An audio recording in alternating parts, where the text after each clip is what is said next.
parce que je pense que vous avez bien compris la mission de l'Église. Mais en tout cas, c'est un vrai plaisir pour moi d'être là ce soir pour partager avec vous un peu la parole par rapport à ce thème de l'Église et sa mission. Mais avant ça, je vais peut-être juste me présenter brièvement pour ceux qui ne me connaissent pas. Je fais partie de ceux qui ont rejoint l'ESE récemment. On est arrivé avec ma famille fin juillet, après un séjour de 2 ans aux US, où j'ai fait un master en théologie, après avoir quitté mon job. Et on a rejoint le CE, pour beaucoup le savent, pour démarrer l'année prochaine une nouvelle église, ce qu'on appelle une implantation d'église, quelque part dans Grenoble. Donc voilà, j'apprends aussi à connaître cette église locale et j'apprends à découvrir les différents membres dont vous faites partie. Donc merci de nous faire confiance pour cet enseignement. Et juste avant de commencer, peut-être, j'aimerais juste tâter un peu la température de la salle. Donc je vais demander à Adam s'il peut faire le petit truc magique d'appuyer sur la présentation que je vais montrer tout à l'heure. Et pendant ce temps, prenez vos téléphones, ceux qui l'ont. Prenez vos téléphones le temps que la magie opère à l'écran. Si ça ne marche pas, eh bien on va sauter les choses. Vas-y. Voilà, donc vous allez vous connecter sur menti.com, menti.com, et rentrez le code qui est affiché là, 1303 10 79. 1303 10 79 sur menti.com, et simplement répondez à la question que vous voyez sur votre écran de téléphone. Et on va essayer de voir un peu quelle est la température ce soir.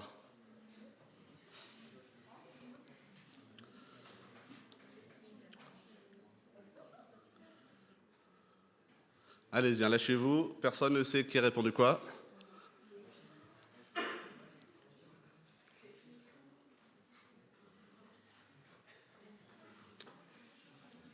Mmh. 21 personnes ont répondu.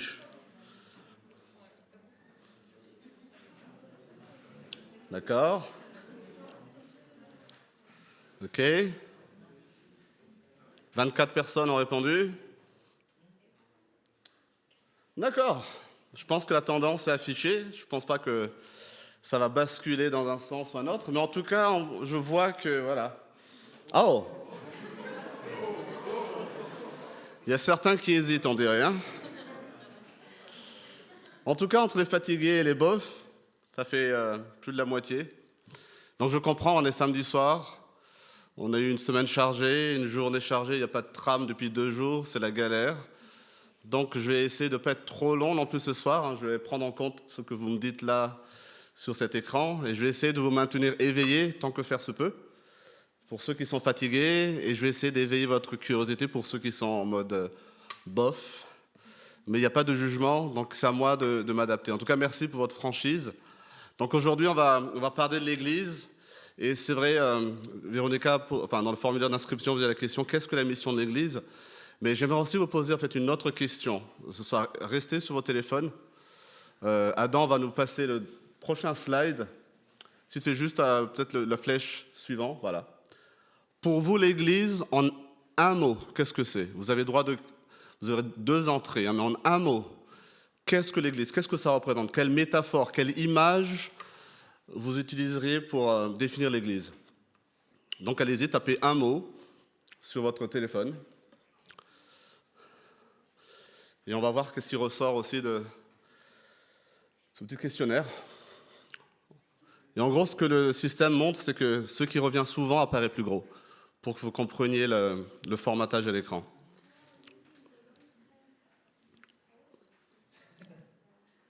Intéressant, hein?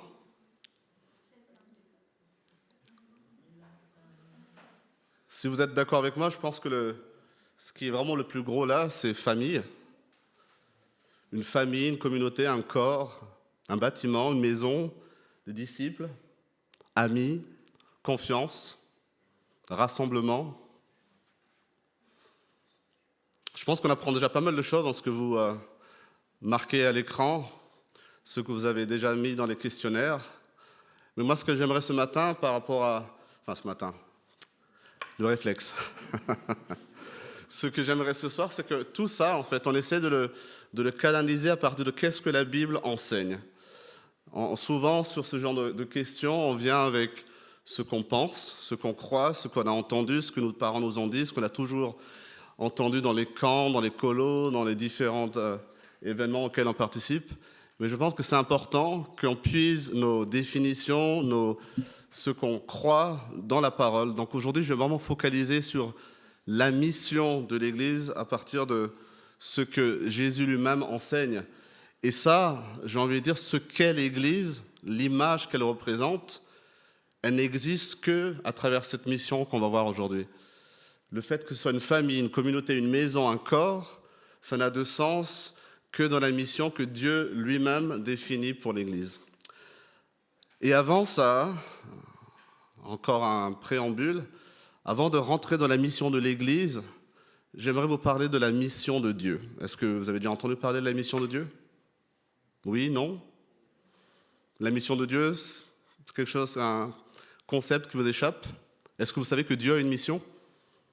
Est-ce que vous savez que Dieu est en mission ? La mission de Dieu, à travers toute la parole, de la Genèse à l'Apocalypse, c'est de rassembler un peuple pour lui rendre gloire. Tout ce que Dieu fait, c'est de rassembler un peuple. Depuis la Genèse, depuis Noé, depuis Abraham, depuis Isaac, Jacob, David, on poursuit tout jusqu'à nous aujourd'hui. Ce que Dieu fait, c'est de rassembler un peuple pour l'adorer, pour le glorifier, pour lui rendre gloire. Et pour voir ça, on va prendre un peu de la hauteur. Si vous avez vos Bibles, ouvrez avec moi en Apocalypse. Donc c'est le dernier livre de la Bible, Apocalypse, chapitre 4 et 5. On ne va pas lire les chapitres 4 et 5. C'est simplement pour qu'on voit dans quel cadre on se situe. La mission de l'Église n'existe pas pour elle-même. L'Église n'existe pas pour elle-même, l'Église existe pour Dieu. Donc c'est important de savoir ce que Dieu est en train de faire pour comprendre ce que nous, on est censé faire. D'accord ? Donc en Apocalypse 4 et 5, pour ceux qui ont déjà lu, on a une vision de l'apôtre Jean magnifique. Une vision de ce qui se passe hors du temps. Ce qu'il voit ici, c'est dans les cieux, c'est dans le paradis, c'est hors du temps. Ce n'est pas quelque chose de séquentiel. Et j'aimerais juste lire, en fait, vous aurez le temps chez vous de lire Apocalypse 4 et 5, je vous invite vraiment à le faire, mais lire Apocalypse 5 à partir du verset 8 au verset 14.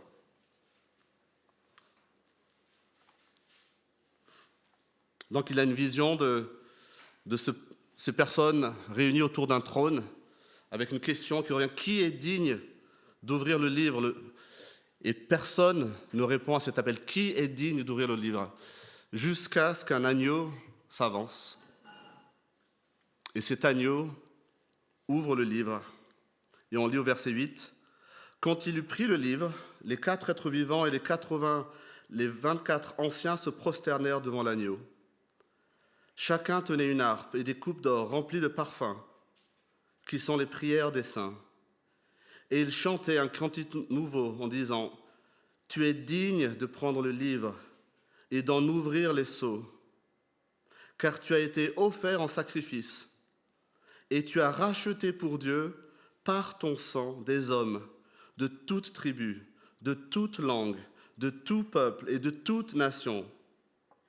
Tu as fait d'eux des rois et des prêtres pour notre Dieu, et ils régneront sur la terre. » Et Jean continue. Je regardais et j'entendis la voix de nombreux anges rassemblés autour du trône, des êtres vivants et des anciens. Ils étaient des myriades et des milliers de milliers. Et ils disaient d'une voix forte, « L'agneau qui a été offert en sacrifice est digne de recevoir la puissance, la richesse, la sagesse, la force, l'honneur, la gloire et la louange. Toutes les créatures qui sont dans le ciel, sur la terre, sous la terre, sur la mer, tous les êtres qui s'y trouvent, je les ai entendus s'écrier à celui qui est assis sur le trône et à l'agneau soit la louange, l'honneur, la gloire et la domination au siècle des siècles. Les 4 êtres vivants répondaient Amen.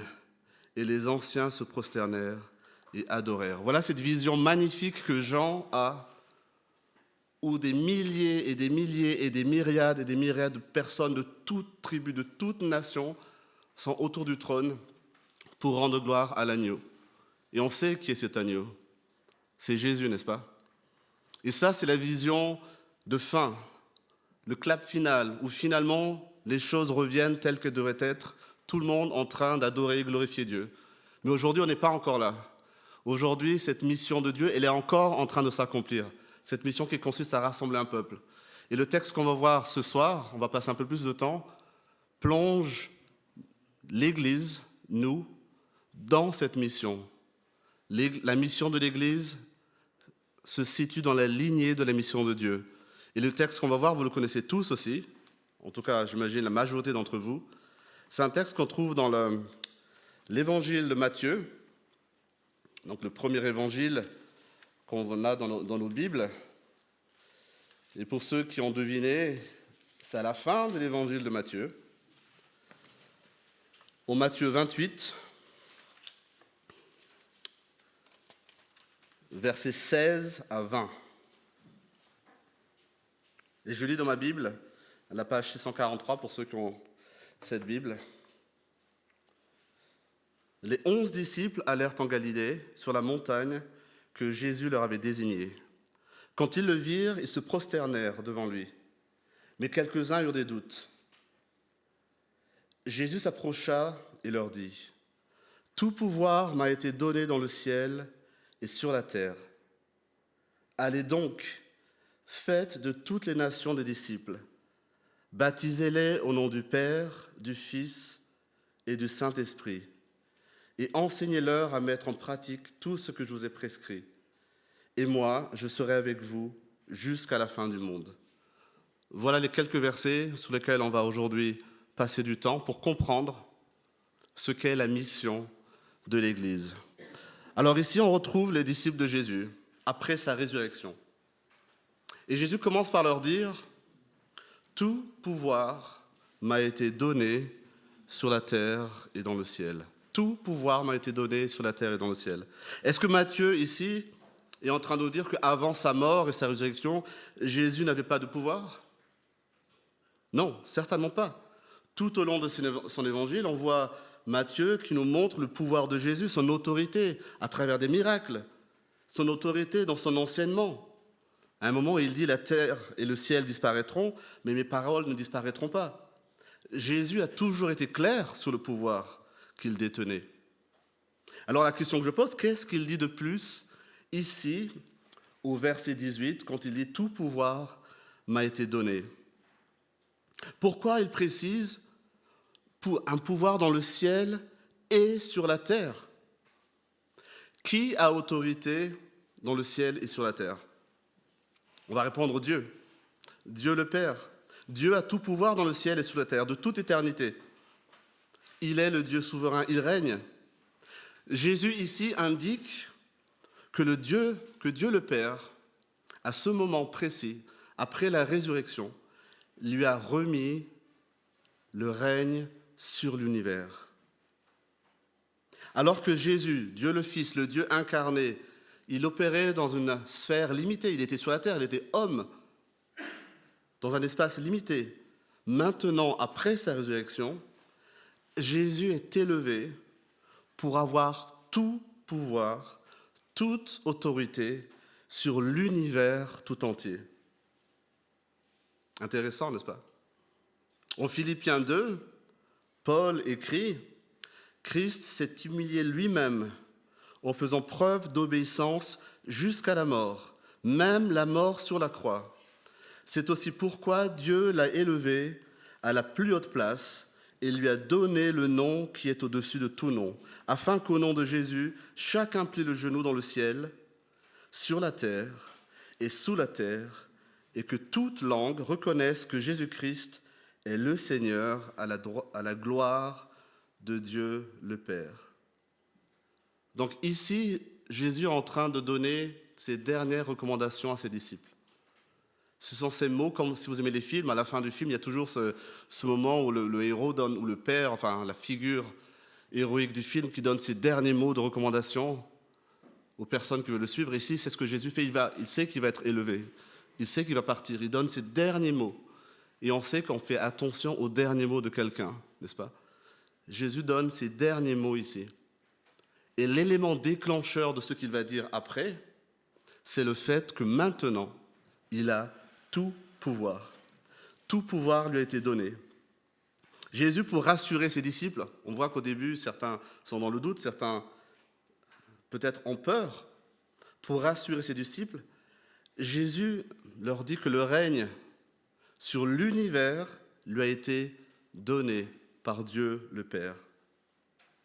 Le roi parfait, au règne éternel qu'on voit à travers toute l'Écriture depuis la Genèse, le Messie promis et annoncé dans l'Ancien Testament, prend ici, il est en train de dire « je prends la place sur le trône ». Ce trône qu'on a vu tout à l'heure dans Apocalypse. Jésus dit « je prends la place sur le trône, je règne ». Son royaume physique, réel et visible sur terre est établi.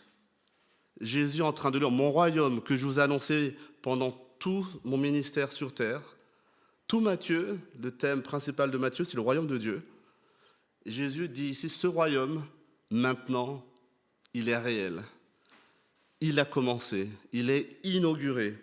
Plus rien ne peut l'arrêter. Tout pouvoir a été donné à Jésus après sa résurrection. Le monde visible et invisible bascule complètement dans une autre dimension. Il faut reconnaître que c'est un bouleversement d'une ampleur cosmique. Vous notez dans le verset qu'on a lu la répétition du mot « tout ». Tout pouvoir m'a été donné. Plus tard, il va dire « enseignez-leur tout ce que je vous ai enseigné ». Et encore plus tard, il va dire « je serai avec vous tous les jours jusqu'à la fin du monde ». On va y revenir. Quand Matthieu écrit « tout pouvoir a été donné », c'est un absolu. Il n'y a rien qui échappe au pouvoir de Christ. Est-ce que vous le croyez aujourd'hui, que dans votre vie, dans tout ce qui se passe autour de vous, rien, absolument rien n'échappe au pouvoir de Christ? Et ça, il ne faut pas le louper, c'est l'élément déclencheur de la mission que Jésus donne à ses disciples. C'est l'accomplissement d'une prophétie que l'on peut retrouver notamment dans Daniel, au chapitre 7. Daniel parle de quelqu'un qui ressemblait à un fils de l'homme. Daniel, ce prophète, il a une vision et il dit « à ce fils de l'homme, on a donné la domination, la gloire, le règne, et tous les peuples, les nations et les hommes de toute langue l'ont servi. » Daniel, on s'entend, il voit déjà ce qui est en train de se passer aujourd'hui. Sa domination est une domination éternelle, c'est Daniel qui l'écrit, qui ne cessera pas, et son royaume ne sera jamais détruit.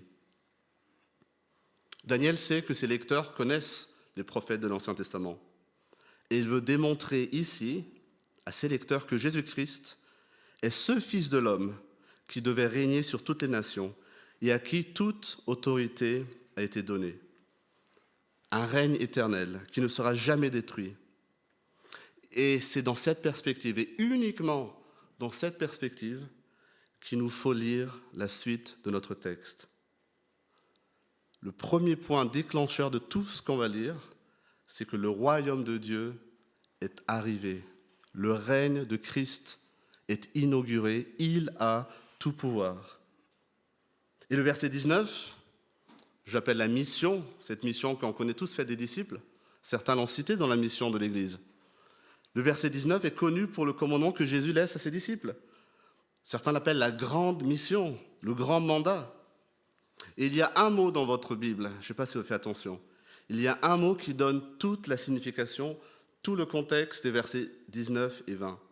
Au verset 19, dans les bonnes traductions, j'ai envie de dire, c'est marqué « Allez donc ».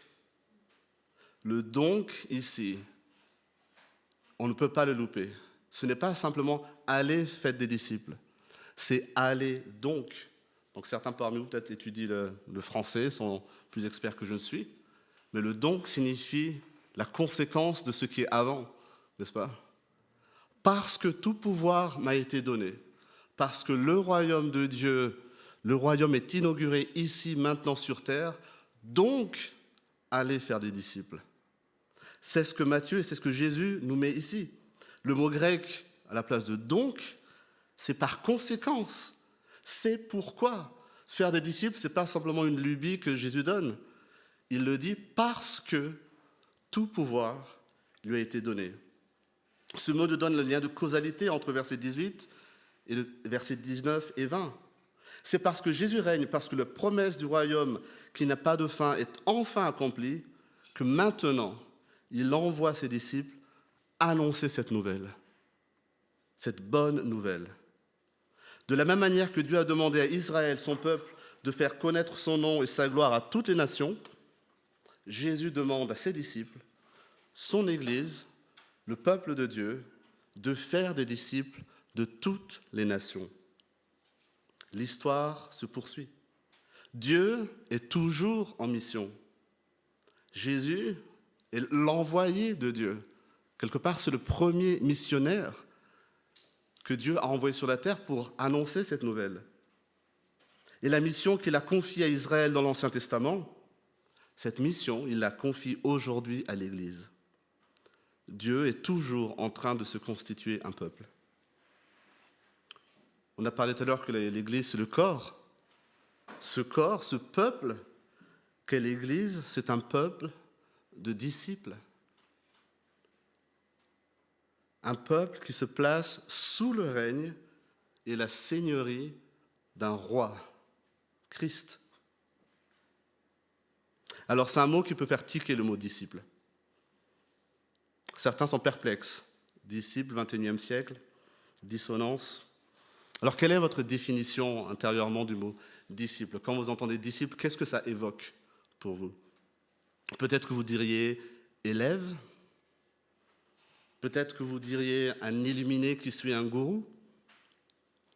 Du temps de Jésus, les maîtres de la loi, les rabbins, les rabbis, avaient des disciples.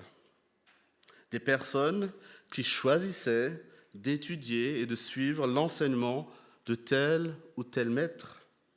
C'était des groupes de personnes qui apprenaient au contact de leur maître, parfois par le biais de débats philosophico-intellectuels. Ils questionnaient la sagesse du maître, ils questionnaient entre eux.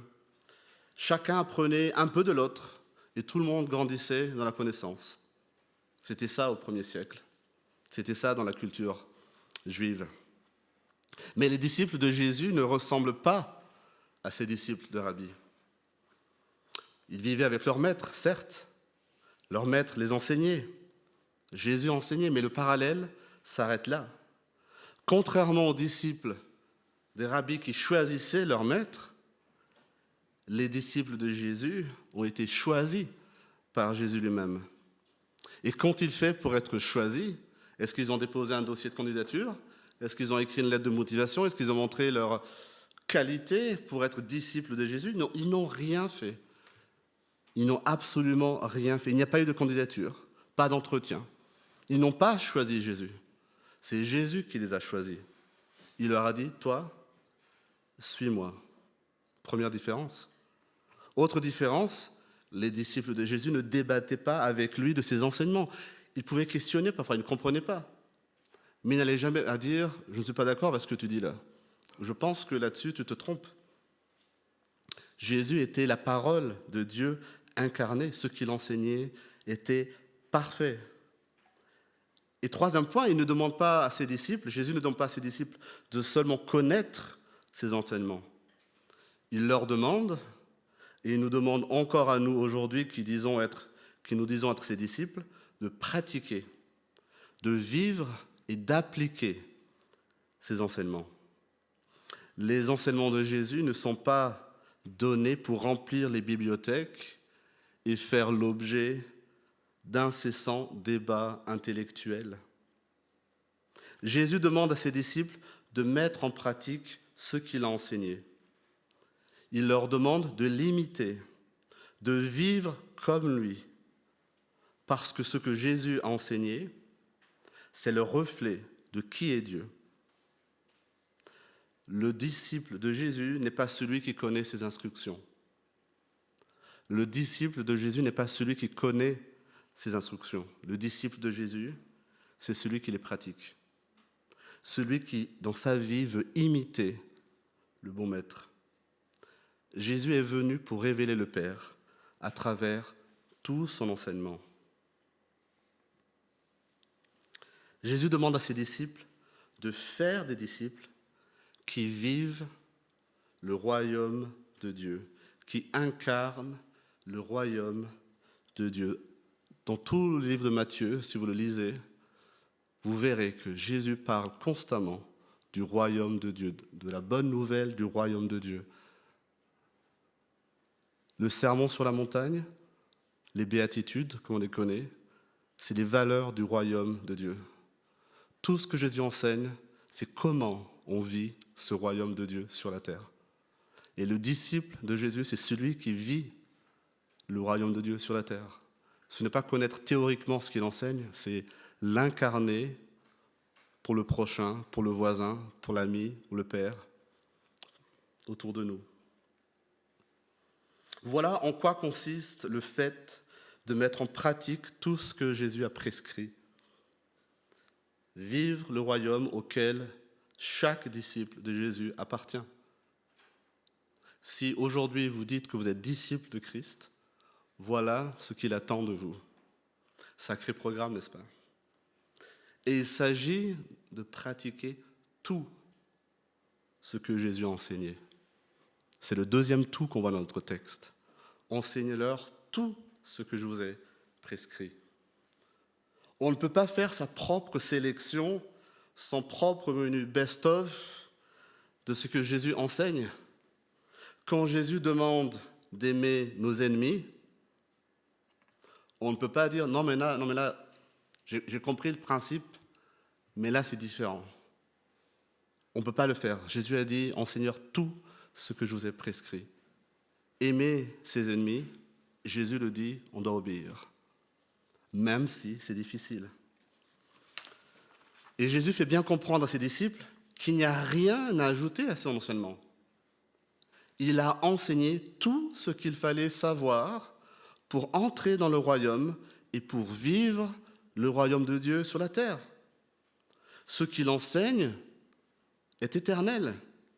Son enseignement est valable à cette époque, son enseignement est valable aujourd'hui. Sa parole demeurera éternellement, son enseignement est toujours valable.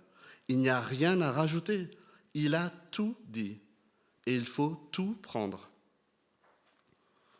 Et dans ces versets qu'on a lus, c'est important de comprendre l'ordre des choses aussi. La chronologie, en quelque sorte, que Jésus donne dans notre passage. Ce n'est pas le fait d'être baptisé qui fait d'une personne un disciple. Beaucoup l'ont compris déjà ici, j'imagine. Mais c'est parce qu'une personne est disciple qu'elle se fait baptiser. Le baptême est le signe visible de l'attitude de foi et de l'obéissance du cœur.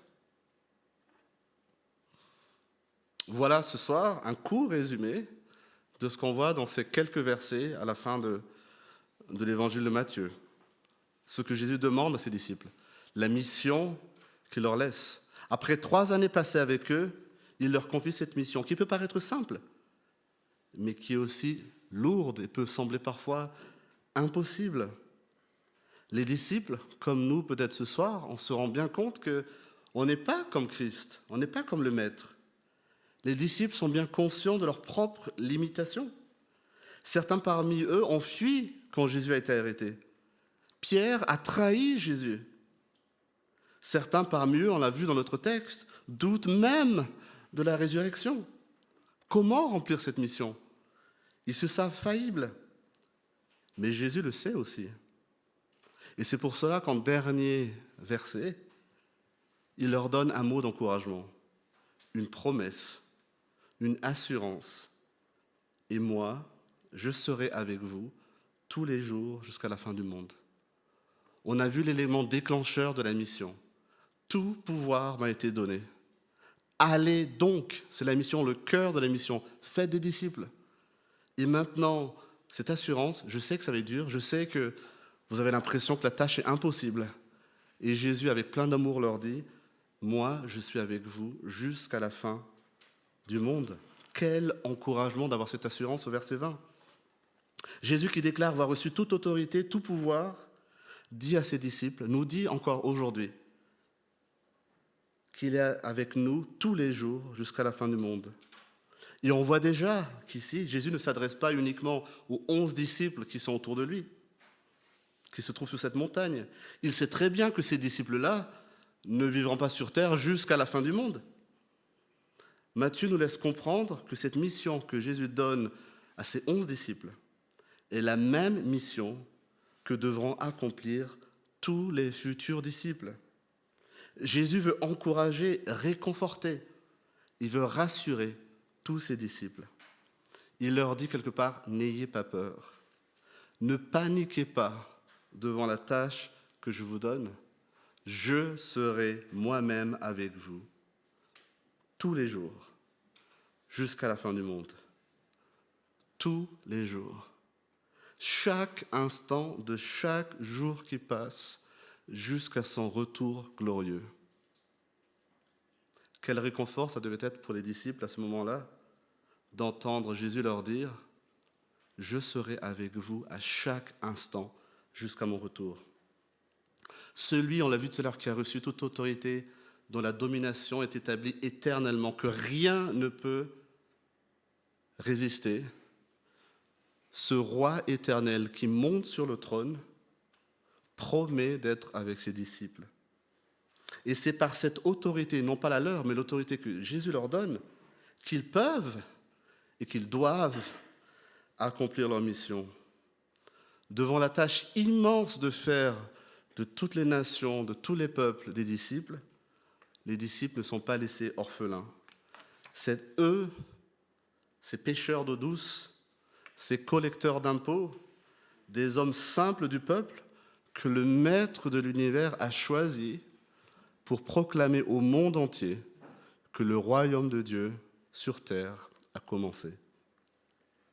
C'est à eux et aux disciples qu'ils auront formés de proclamer le salut, la bonne nouvelle du royaume à tous les peuples, à toutes les nations.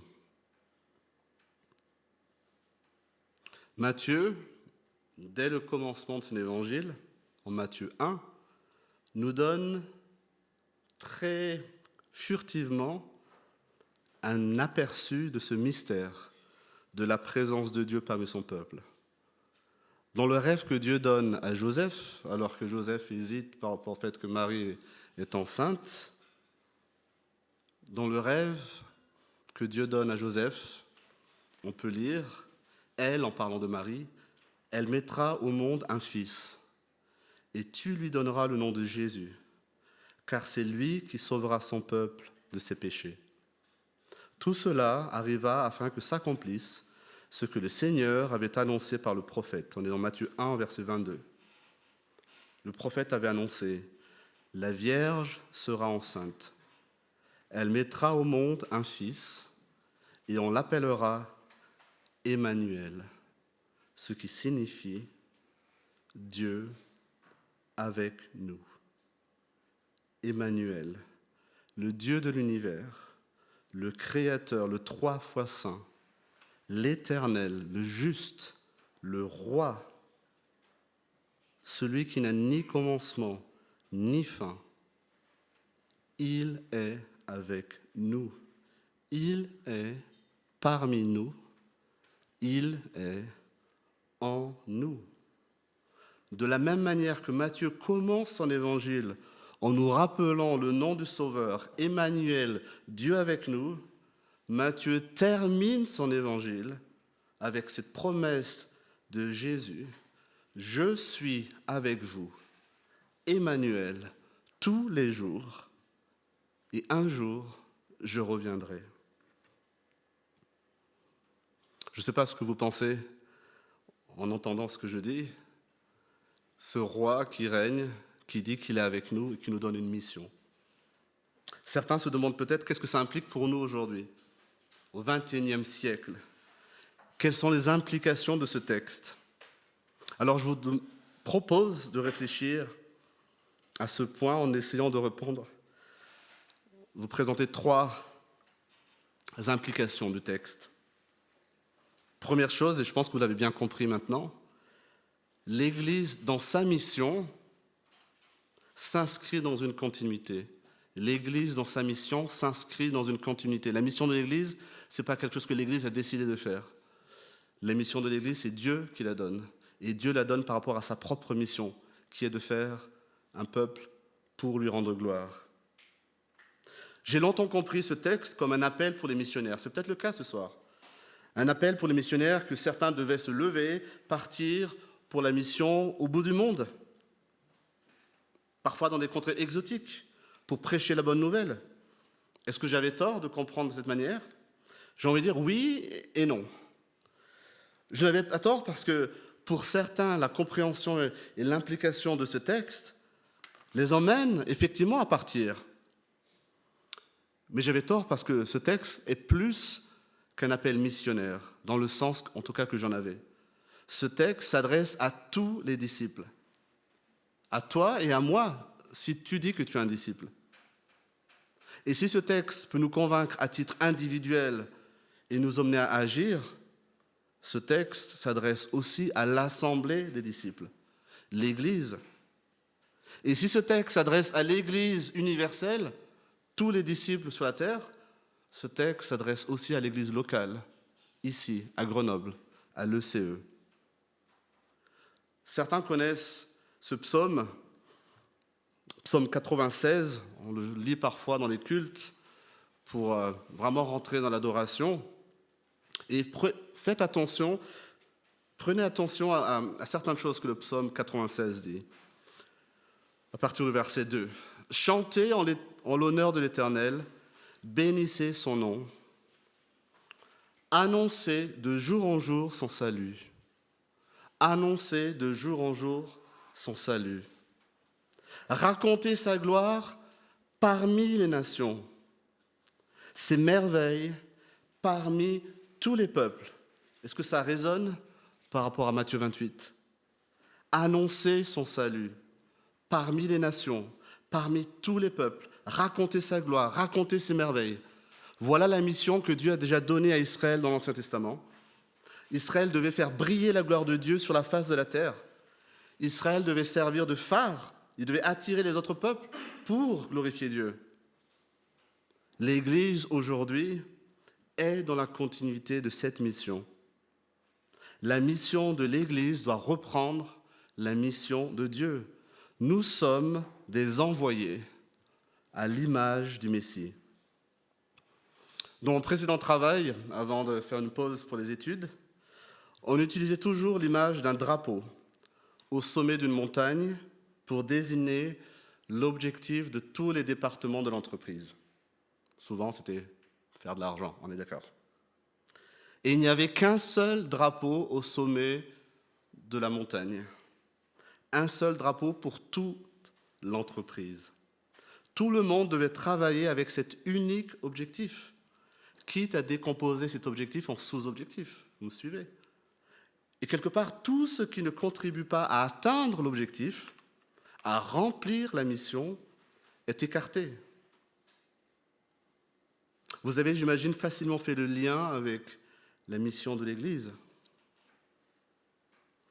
Avons-nous toujours, en tant qu'Église locale, le même drapeau au sommet de la montagne dans notre viseur? Est-ce qu'on a ce drapeau en tête dans notre vie de tous les jours? Ce même drapeau. Et de se rappeler tout ce qui m'éloigne de ce drapeau, j'enlève. Ma seule mission est claire.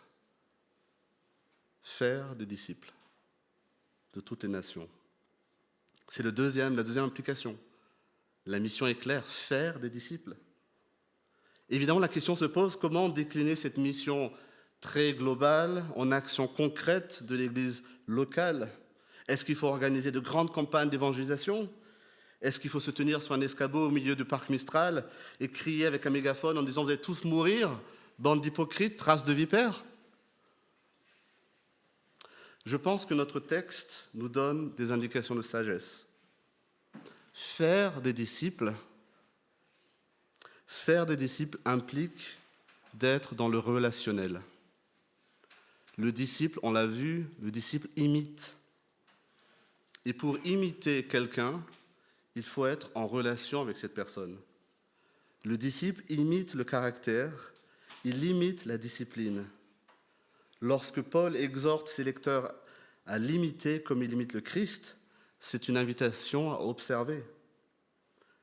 À l'échelle de l'Église locale, à votre échelle, à notre échelle, nous devons nous savoir observer et agir en conséquence. C'est ce que Jésus disait à ses disciples lorsqu'il leur exhortait à s'aimer les uns les autres pour que les autres sachent qu'ils sont ses disciples.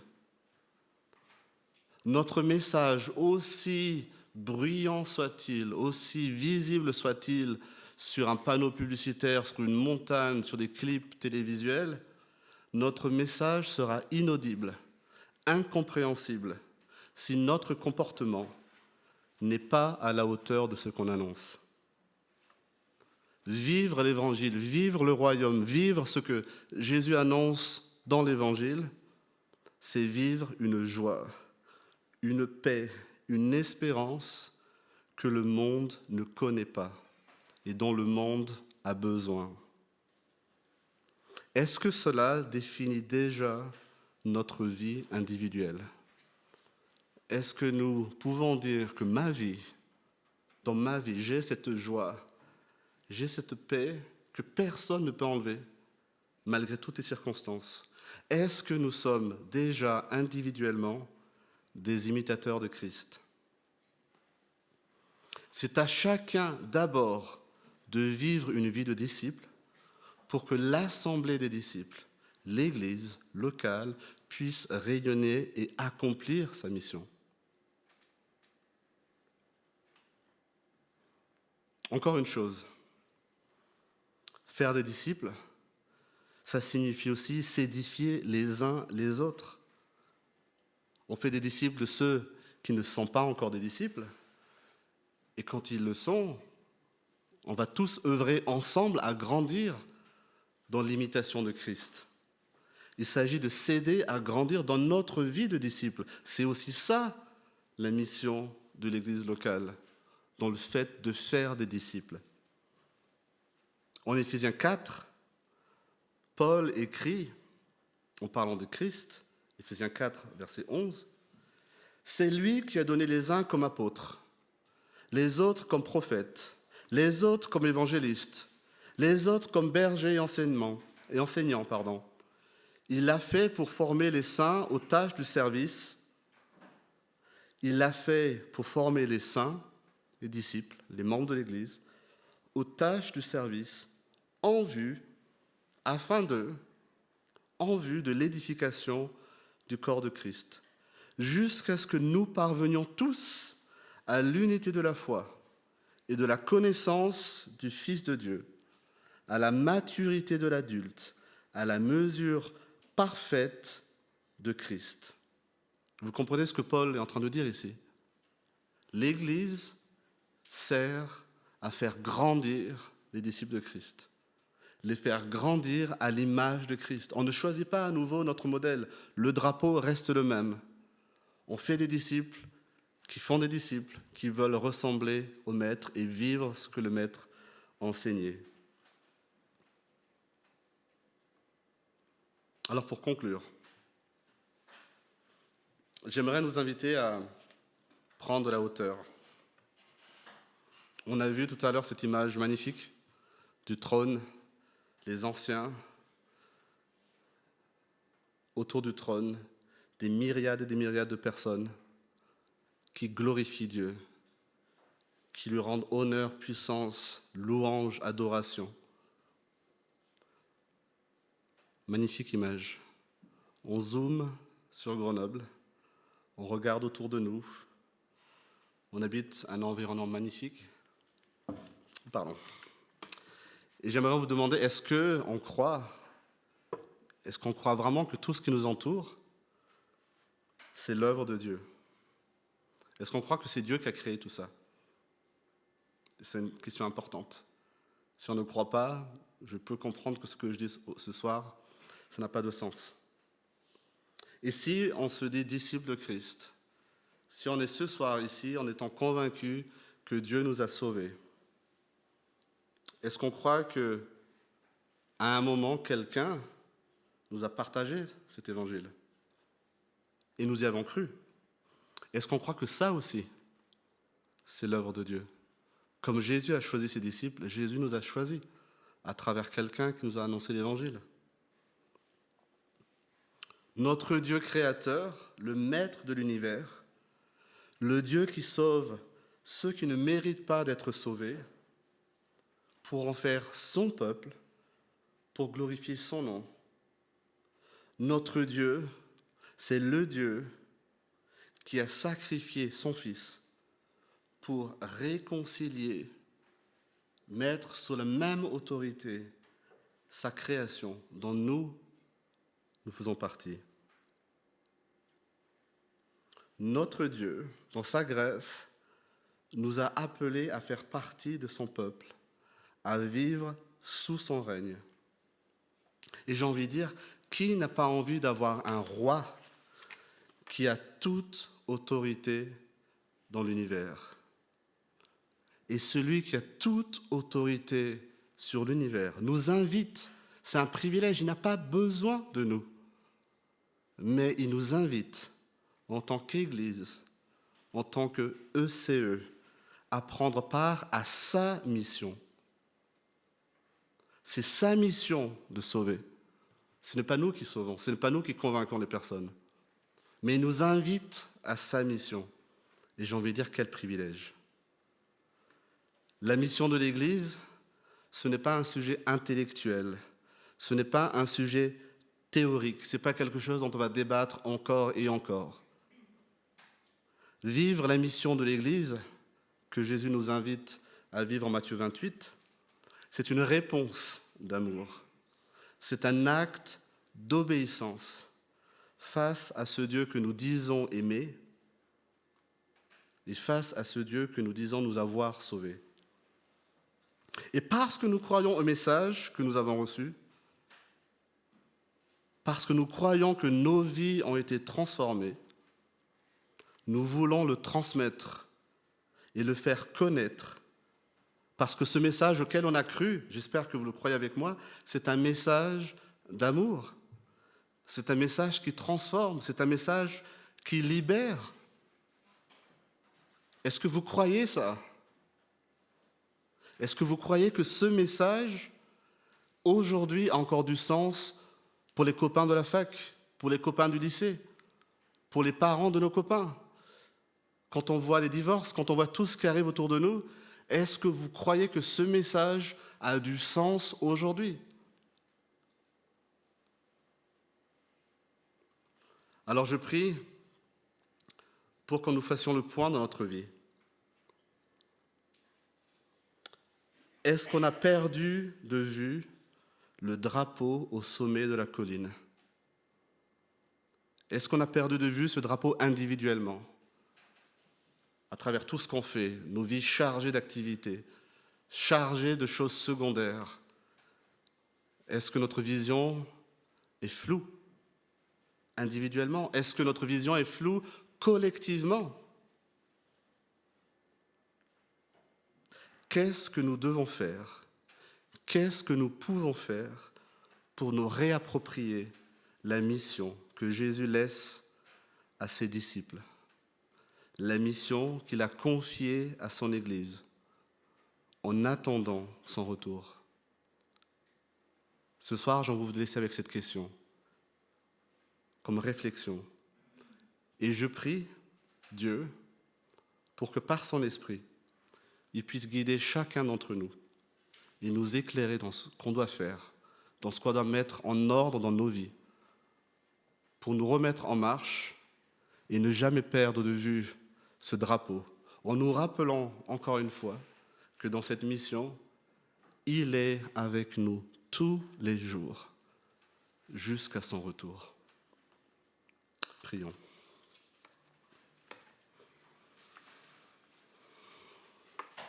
Notre Dieu, notre Père, merci pour ta parole, merci pour la vérité qu'elle